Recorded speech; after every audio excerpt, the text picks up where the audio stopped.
The philosophy of liberty is based on the principle of self-ownership.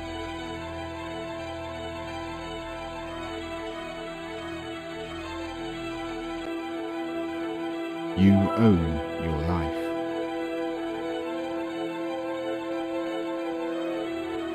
To deny this is to imply that another person has a higher claim on your life than you do.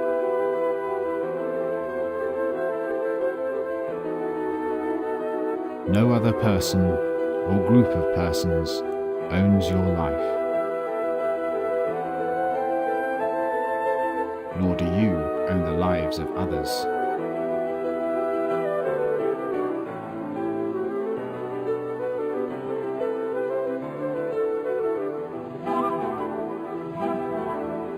You exist in time, future, present, and past.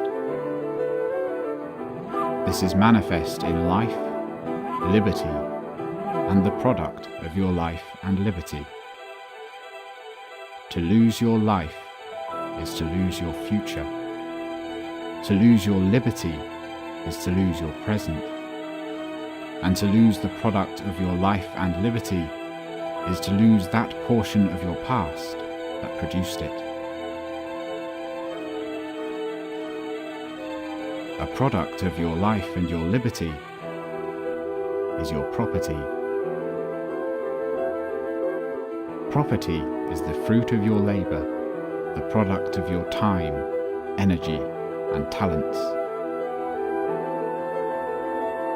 Property is that part of nature which you turn to valuable use.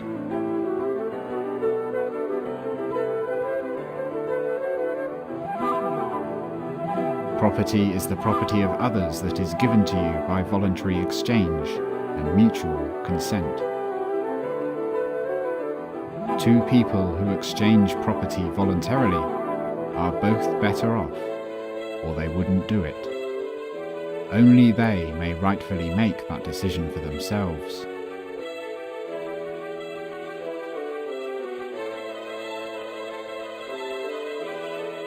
At times, some people use force or fraud to take from others without voluntary consent. The initiation of force or fraud. To take life is murder. To take liberty is slavery.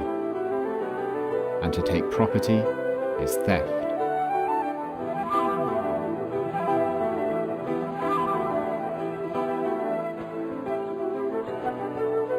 It is the same whether these actions are done by one person acting alone, by the many acting against the few, or even by officials with fine hats.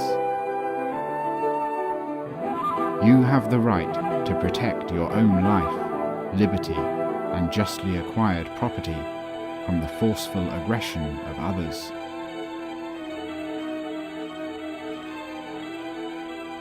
And you may ask others to help defend you.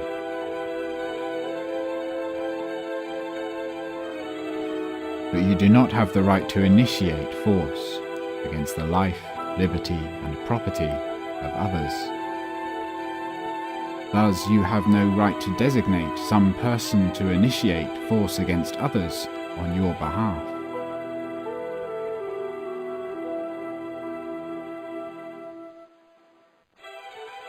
You have the right to seek leaders for yourself.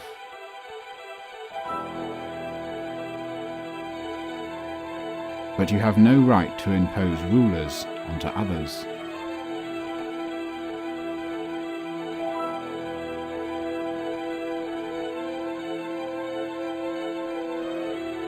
No matter how officials are selected, they are only human beings, and they have no rights or claims that are higher than those of any other human beings.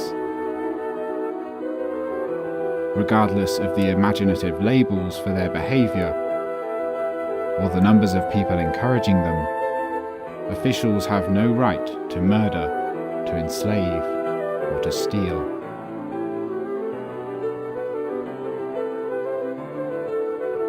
You cannot give them any rights that you do not have yourself. Since you own your life, you are responsible for your life. You do not rent your life from others who demand your obedience. Nor are you a slave to others who demand your sacrifice.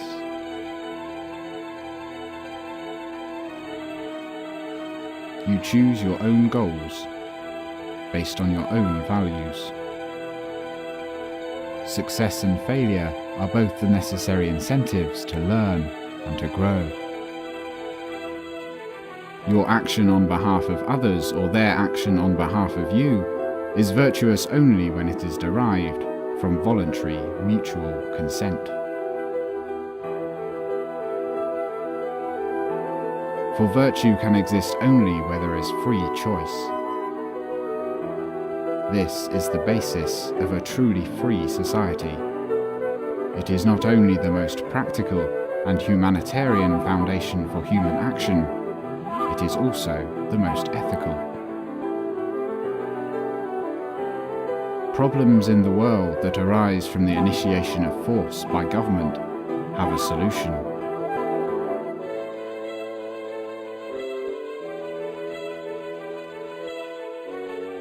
The solution is for the people of the earth to stop asking government officials to initiate force on their behalf. Evil does not arise only from evil people, but also from good people who tolerate the initiation of force as a means to their own ends. In this manner, good people have empowered evil people throughout history. Having confidence in a free society is to focus on the process of discovery in the marketplace of values, rather than to focus on some imposed vision or goal. Using governmental force to impose a vision on others is intellectual sloth, and typically results in unintended, perverse consequences. Achieving a free society requires courage to think, to talk, and to act, especially when it is easier to do nothing.